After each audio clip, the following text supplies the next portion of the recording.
Hi, everyone. I'm Marjorie Powers, and this is our Learning Teaching Interaction number 3. And for chapter 3, there's some principles of program evaluation that I thought were really interesting. The main things that stood out to me in the chapter were about how learning how to evaluate programs is really important, and how creating goals is essential so that you can make goals to help meet the needs of the people that you're teaching, and to have the big picture in mind for the objectives that you have. I think the overarching goal for our family practicum that we're doing uh, has helped me so much in my lesson planning, and is a huge help to helping me know what material is helpful for helping the students learn. And the vision from the book talked about having goals that were ambitious and that were also as well realistic for helping the audience, because the information should help meet their goal. And if the information doesn't help meet their goal, or to help them understand themselves better so that they can make better dating decisions, then the material isn't going to be helpful. So making sure that you have a goal, that the overarching goal needs to tie in with the lesson and is connected to the lesson. And that is something that I've been continuously learning in this class, is to keep looking at my program structure and keep looking at things that remind me of the goals that I've made for the workshop course. And in the book, it also talked about how reviewing your goals and focusing on the goal is important, and also having a purpose statement. Like for me, my purpose statement was, the purpose of the workshop is to help people have healthy relationships. And I've found so much material that's helpful in helping people find healthy relationships. Like, for example, boundaries, helping people create boundaries in their dating so that they can be safe and that they can uh, feel inclined to be able to gradually share information about themselves without feeling pressure to do so, is really good. And another thing that stood out to me in the reading was that the goals need to be extremely specific. And I've been learning that more and more about what is this lesson plan and what goals that are specific for this lesson plan. And that's important. That helps with my evaluation, as well as helping connect the goal to the evaluation, as well as the vision. And all those three things are connected. There's steps to helping people see the bigger picture. Those three things are extremely important in the program that I'm doing, and is very helpful. Um, One thing that I think from my family practicum class, I struggled with questions. Questions are extremely important, and in my mind, like, I was asking these questions that were very complex questions, and in my mind, I'm writing out the lesson plan, and I'm thinking, oh, these questions are, I would answer these questions. These questions are easy and simple. They're going to understand them. And when I did the workshop, it was very difficult for them to answer the questions. And so, in the book, they talked about how important questions are, because they help discern the needs of the audience. And the questions need to be simple.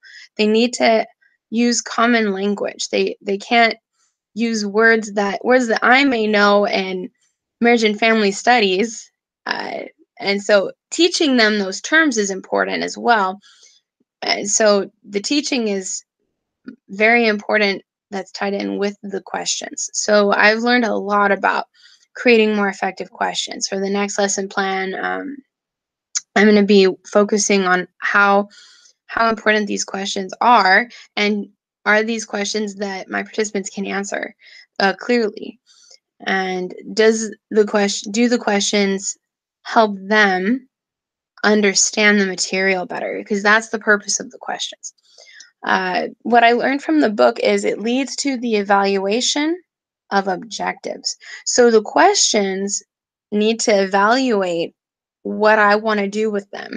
So even if I'm not asking some of these questions that I'm creating in my mind, if I have questions as I'm reading the material, it's going to help me understand the material better to find out more information. Another point that I noticed was the answers to the questions, finding answers. And as an instructor, it's my job to find the answers and try to express them and explain them in a clear way. Because sometimes I understand the research that's being talked about in the papers, but the students are going to understand it. So I need to rephrase it in a way that the students are going to understand it so that they can learn the material better. Also, the details in the program are also what create a successful program. The next point that I noticed in the reading was logic models.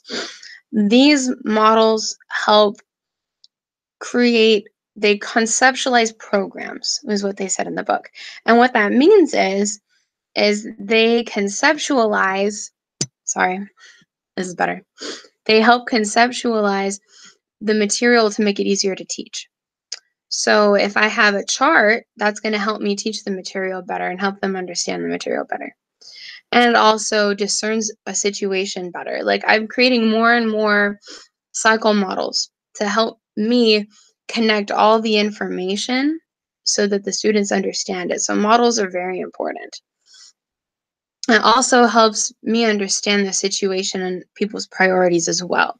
And it logically assesses the program. Also, another point that I learned was how logic models help us understand how effective a program is. So the next section that we read was in the appendix, and it was just different principles about ethics. And I really loved this section because it helped me understand principles in marriage and family. And it was quite hard because some of these principles clash with each other. And it's up to the instructor to understand these principles and to implement them in her practice and to discern situations and understand situations with families and know what to do in those given situations and to have all the information. Like, for example, in the case study, we had to understand every bit of information that was there and discern the information that we had. So that was something I understood based on the principles. Another interesting thing I learned was about relational ethics. And there's different kinds of ways to teach and to help audience members understand and participants understand the material, to help them and to encourage them so that they're not offended and we're pointing them out with mistakes they're making. So with relational ethics, it's a method of teaching, and it's also how people are interacting with each other. And the relational ethics, I think, was an interesting concept as well. So, and the principles approach was you use principles to teach the audience so that they understand the material. And I really like this approach because it helps me feel like I have information that's going to help them, but it's not me saying, hey, you, this person, they did something wrong and you need to do this. It's me teaching them a principle, and then hopefully they understand it. And I'm hoping that they'll ask more questions as I'm teaching the principles. And that's what I'm doing for my family practicum is trying to find principles that are going to help them. And the next one that I thought was really interesting was virtue ethics. And in my mind, what I learned from that is it's who an educator should be. It's what the educator needs to be in order to help the class be successful. They need to be patient with the students. They need to be kind. They need to be understanding. And they also need to be strong when they need the instructor to be strong and to create boundaries to protect them. And the rules, that was something that stood out to me in the book as well, is families are very complex. They're very complex, and it's very important that each person gets their needs met. And every family has different concerns and different values in their life, and that influences how they're going to interact with the educator. They have many different quirks And that's what helps us learn how to work with them and to help them. And also, I honestly made that commitment to respect the choices of the people that I'm working with. And that can be hard, especially if I feel like they're making choices that aren't helpful for their family. But learning to respect their decisions and their viewpoint is also important. And to also teach them and be bold in teaching them, hopefully, and they're going to understand the material and help them improve in their family relationships. The next point was more about ethics. And ethics, in my mind, it teaches the truth, and it should teach the truth. The principles need to be true in order to help the individuals, and it's up to the educator to discern the situation so they can use which principle that's going to help the family the most, and to help the students apply the truth, and to also be clear in what you're teaching. And that's going to help them. And also, one thing that came into my mind based on the reading was separation between church and state, which can be difficult. Uh, I'm in California, and so there's a lot of people who don't believe the same things that I do.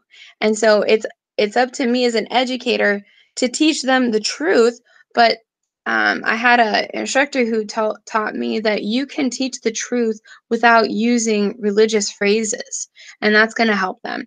So I think that's effective. Um, and to help them understand it better. Because there's principles in their life that they're going to need to help them navigate their way through life.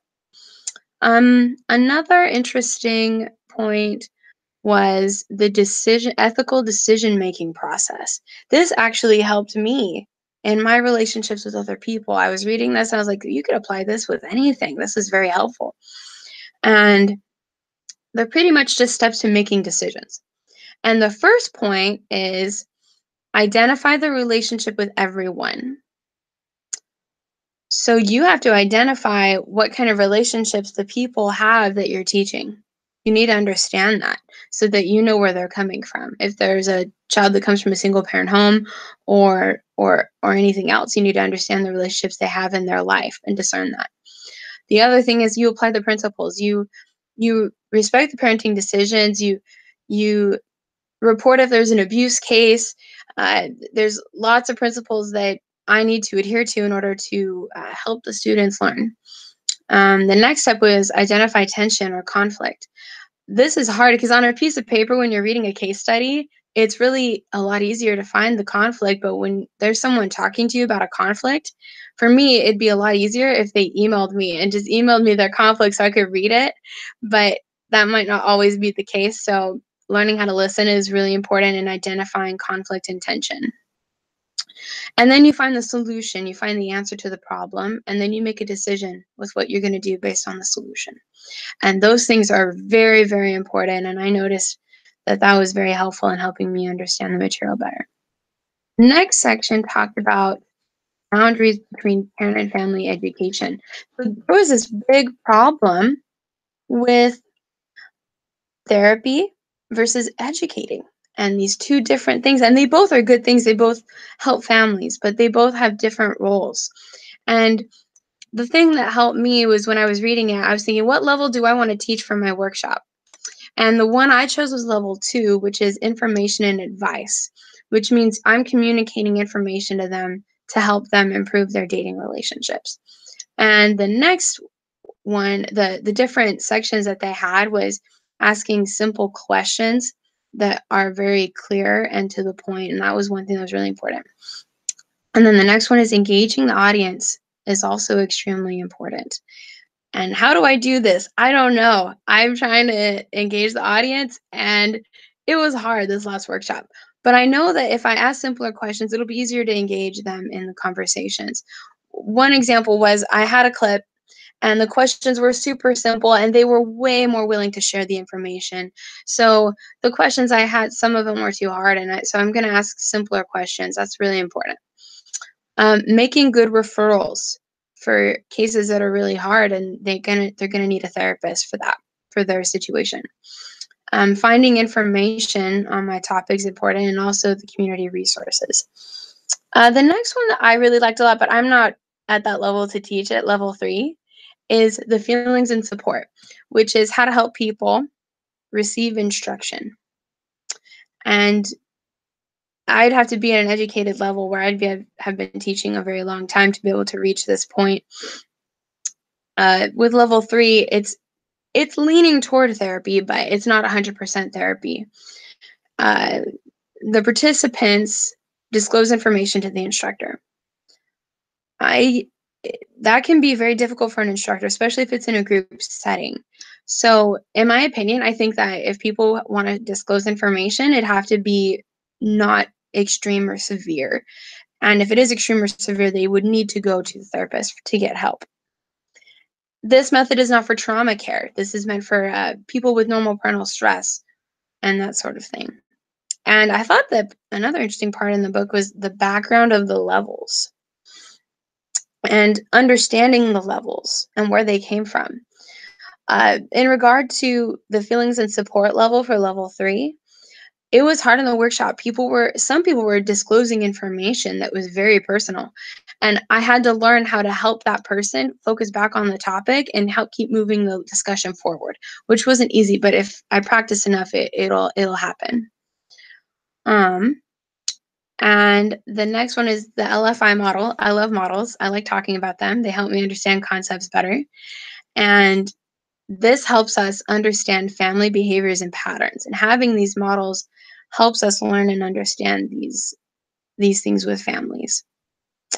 And models also help structure the family and helping people understand what they don't know so they can keep learning. The next topic was about boundaries of family life education.